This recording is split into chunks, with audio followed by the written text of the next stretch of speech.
মুখ্যমন্ত্ৰী মহোদয়ক তেল মাৰিব নালাগে এইজনীৰ মুখৰ কথাখিনি শুনকচোন যিখিনি শব্দ ইউজ কৰিছে যি হিচাপত ইউজ কৰিছে যিটো টুনত কথা পাতিছে কাক দেখুৱাইছে এইবোৰ কথা ইয়াতে সন্মান মৰম কাৰ কাৰণে অসমীয়া মানুহৰ কাৰণে এইবোৰ কমপ্লিট ভিডিঅ'টো চাওকচোন বাৰু ইয়াৰ দেখিছে মই তোক কৈ দিছো দে তই বুলি কৈছো কাৰণ তোৰ মেণ্টেলিটি সেইটো তেল মাৰাত পাকত আমাৰ মুখ্যমন্ত্ৰী মহোদয়ক তেল মাৰিব নালাগে একদম কিমান তই লিখিছো যে তই কিমান অকৰতে ভাব গাধ নেকি এজন মুখ্যমন্ত্ৰী তেল মাৰি পাৰি নেকি গাধ তহঁতৰ কাৰণে গোটেই সমাজখন বেয়া হৈছে জানো তহঁতৰ নিচিনাই পংগু তহঁতে দেখাত ন পংগু তহঁতৰ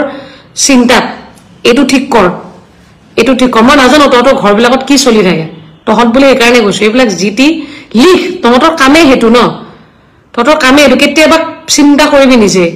চিন্তা ক্ষমতা নাই তহঁতৰ নাই কমনো কি গাধ এইকাৰণে কৈছো এনেকে গৈ থাকে যে এনেকে সেইটোৱে সেইকাৰণে মই কৈছো তহঁতে সেই দত্তৰ জীয়েক আৰু পুতেকহঁতে তহঁতে বুজি পাইছ দত্তৰ ভৰাই ললে হ'ল আৰু কিবা কিবি কোনোবা